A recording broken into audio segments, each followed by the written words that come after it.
Hello everybody, thank you again for tuning into the channel.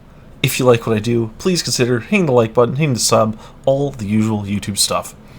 If you are new here, I normally focus on airsoft, but I also dabble in firearms as well.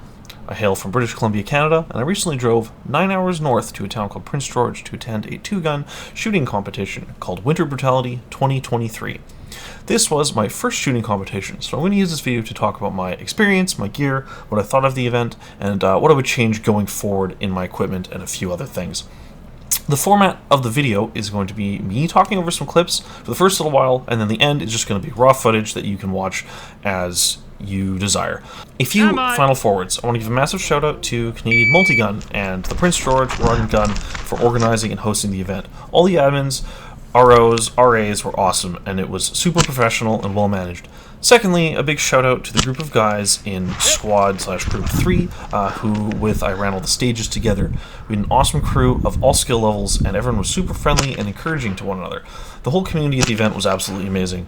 Finally, I do also want to make a point that while this event was great, future events like this one are at risk of being no longer allowed should our current government pass Bill C-21, which is currently in the committee stage. While there has been great progress so far, there's still much to go to ensure that sport shooting, as we know it in Canada, continues to exist. With that, let's get on to the next part of the video. If you don't know what a brutality competition is, in shooting, it's a form of multi-gun that has more of a physical twist to it in comparison to the flat-range vibe that you would get in traditional multi-gun. Popularized in Finland by their reservist forces to practice their skills, recently brutality competitions have been made popular by other YouTube channels, including Forgotten Weapons, In-Range TV, and Bloke on the Range. I suggest you go and you check out some of the videos about Finnish Brutality and Desert Brutality if you want some more great footage of similar events. I love the idea of these events after watching these videos, and so when one was hosted close-ish to me, I jumped at the chance. This event drew people from all over Canada. Some of the guys actually traveled all the way from Ontario and farther. It was super cool to see all the people coming from such far distances to something so unique and cool. When we talk about the physical aspects of this event, I don't want to underestimate how tough some of the stages were. If you were in the armored division, such as I was, you were further hindered by plates and a minimum weight requirement. Some of the stages threw pretty extreme curveballs designed to get you out of your comfort zone and shooting in ways you've never really thought of. One of the hardest stages to me involved crawling for 50 feet through mud and snow, doing a series of push-ups, getting smoke grenades thrown at you. Then the RAs would climb on a stretcher and you had to carry them 300 meters up a hill with your team, 300 meters back down the hill, and then you get 2 minutes while you're wheezing and super stressed out, shooting from a standing position at a series of targets 100, 200, and 300 meters away respectively. This wasn't easy at all, and while I knew kind of what to expect, and I've been training my cardio for both this and with airsoft, it was still extremely tough. To top it all off, you had to do this while focusing on safety fundamentals inherent to shooting competitions, that if you end up breaking them, you're DQ'd from the entire event.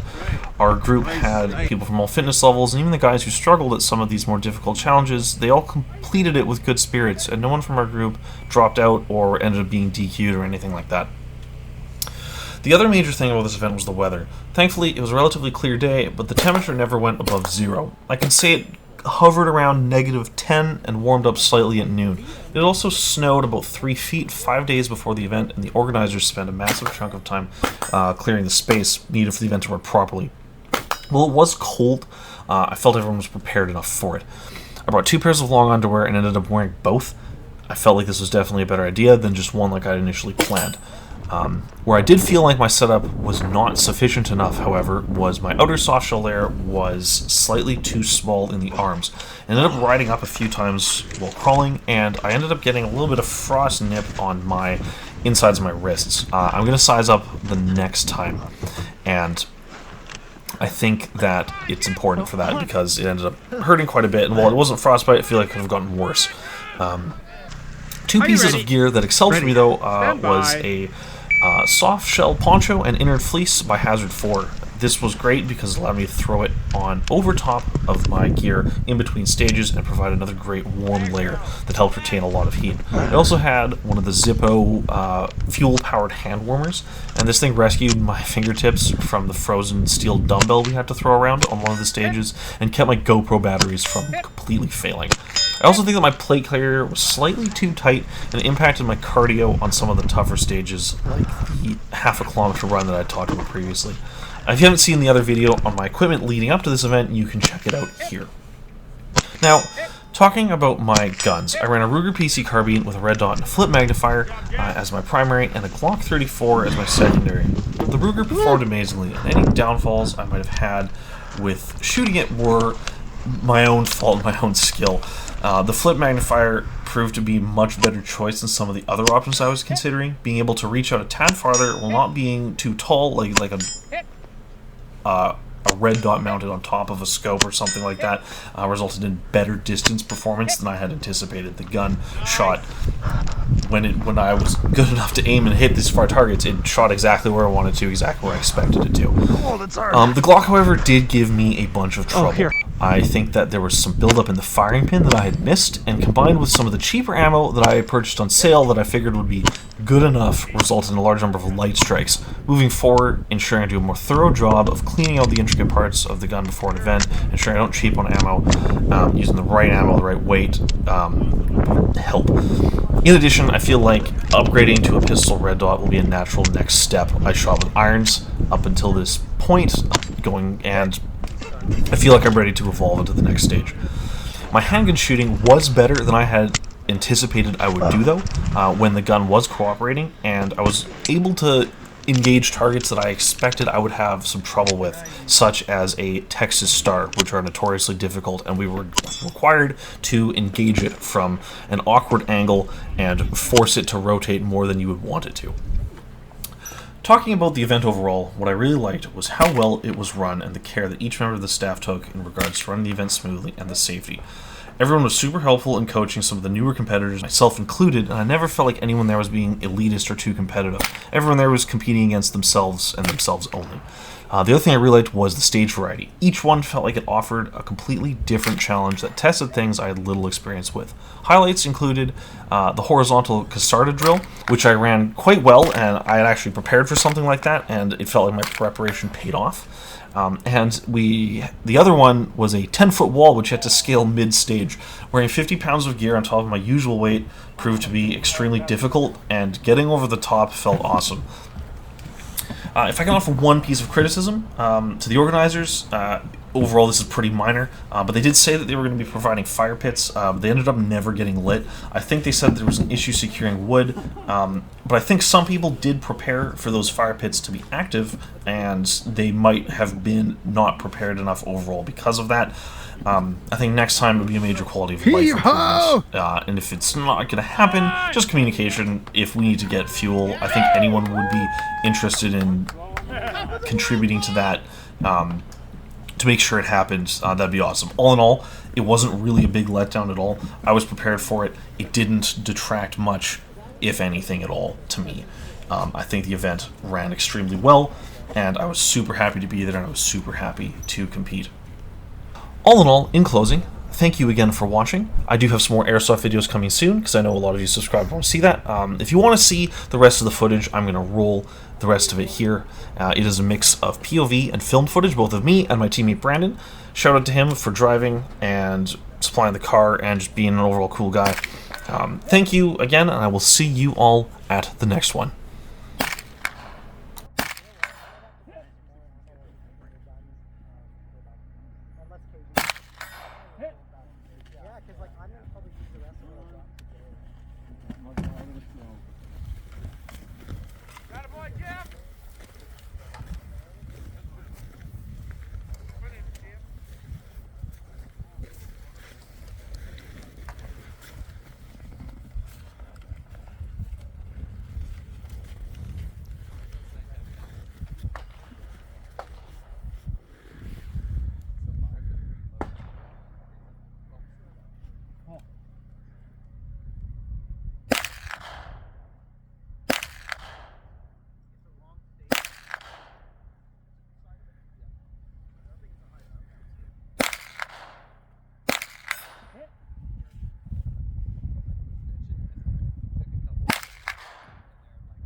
Yeah. Stand by.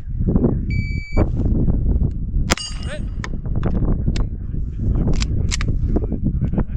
Hit. Hit. Box. Let's watch your muzzle go over this thing.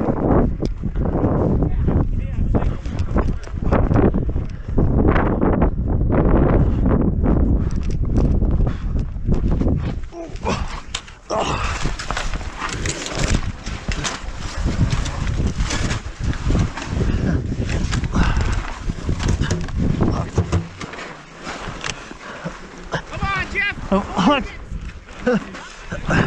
Come on, Jeff! Come on, Jeff! What?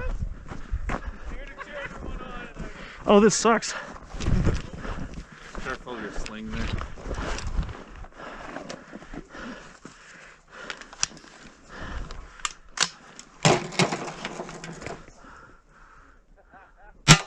Hit! Hit! Drop the mag. Ah. Shit, that's a miss. Muzzle, watch your sling.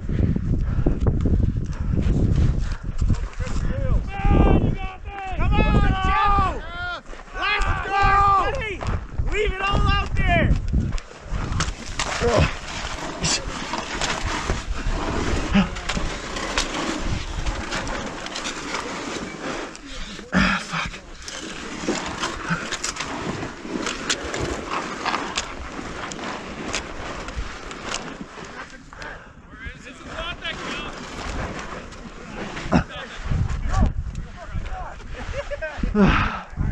Oh. Come on, Jeff!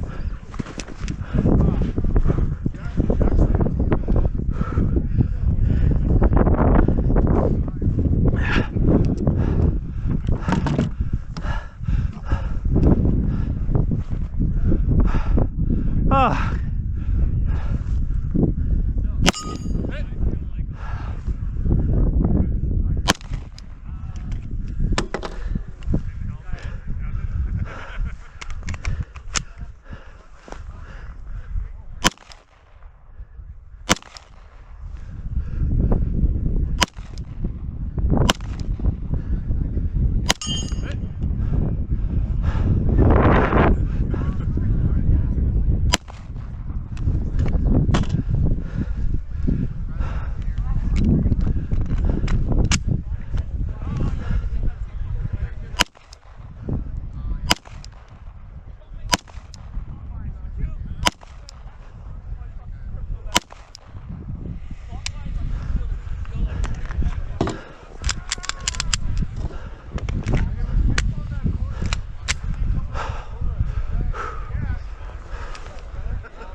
Oh.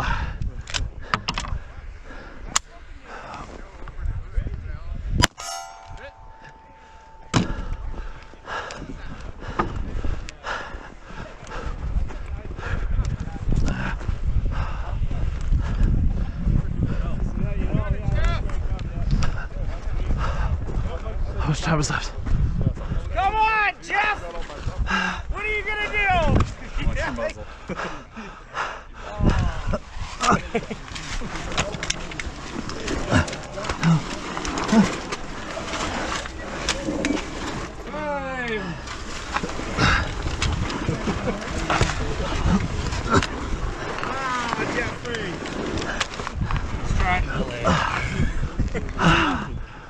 It's a long day. Yeah, I think you missed it. 240. How many nails did you get? Okay, load and make ready. Okay.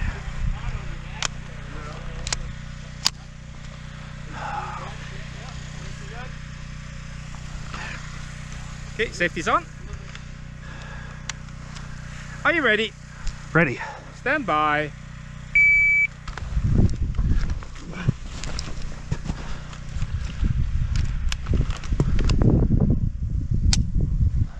Mag fell. Go mag!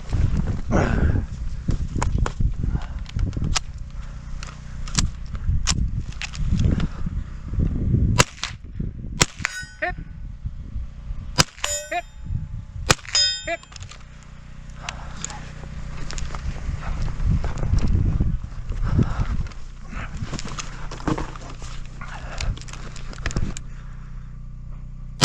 Hit. Hit. Hit. Good job, Jeff. Woo!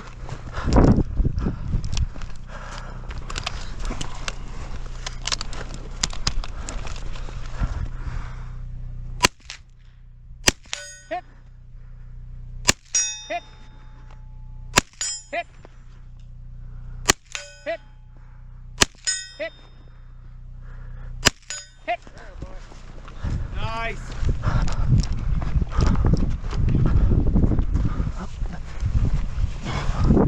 Oh, that's hard. Oh, here, yeah.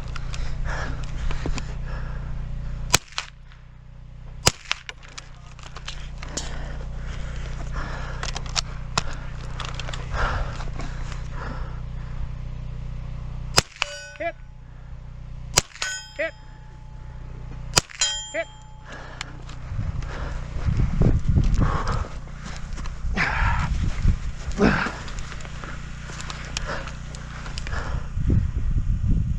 Hit.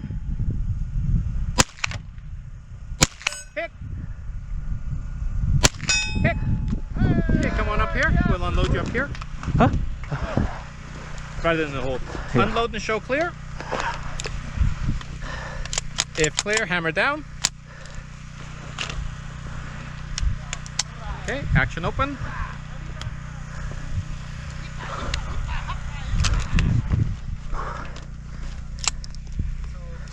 And muzzle up. Range is clear. Time 117 117 46. 46.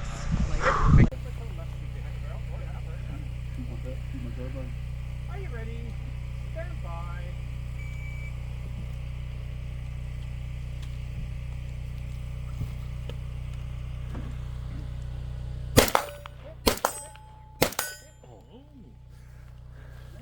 That's some fucking speed on that shit.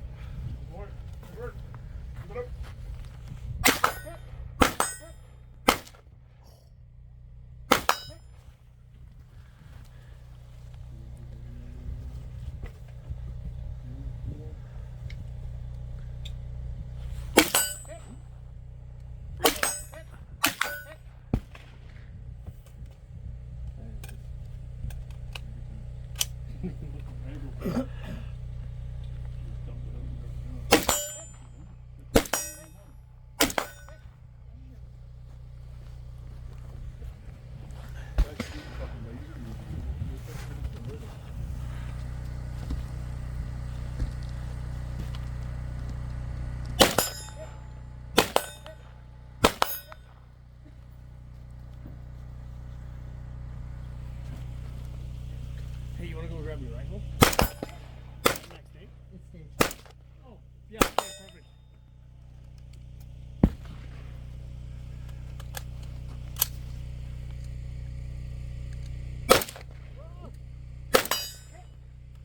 And then, Yep, completely. Yep. It's going to be a load ready start, so one in the chamber. You betcha. Okay, shooter. Fuck, shooter. Are you ready? yes. Stand by.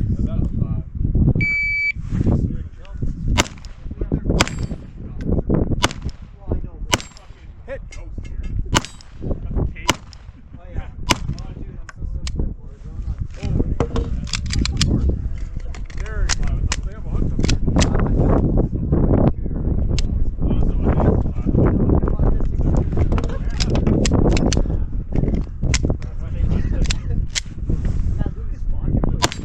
Hit.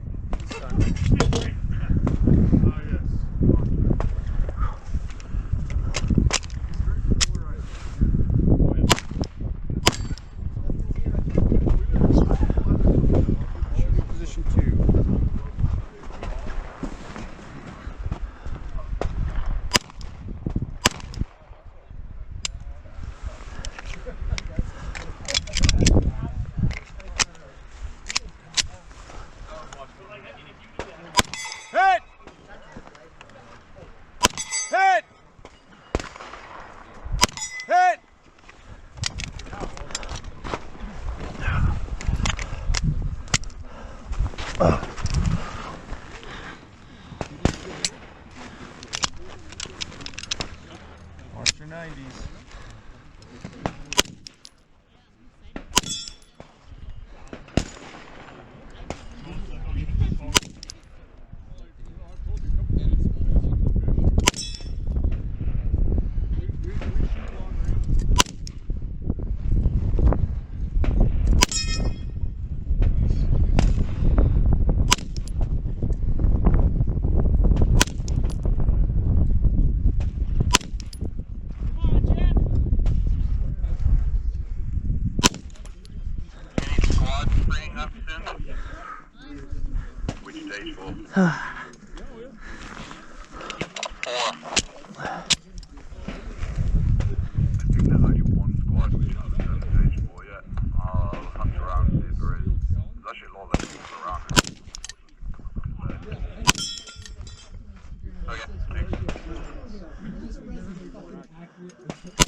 Nice job, buddy.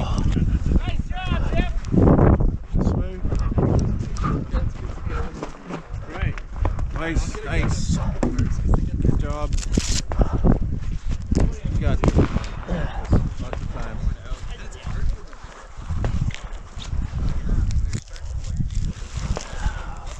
Oh, this sucks. Good enough. Good enough? Give it you. One hand. It's okay.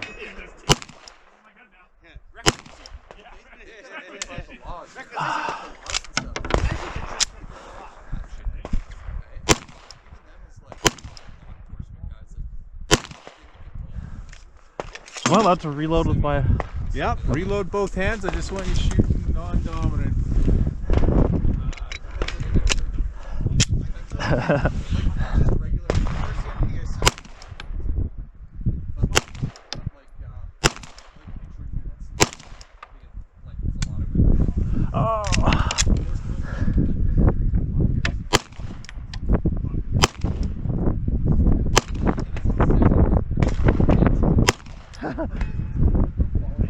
You got this.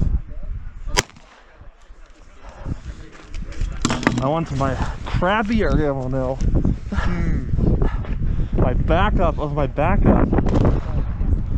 You got this, man. 3 hits. Oh, timeout. Unload, show clear. Clear, hammer down.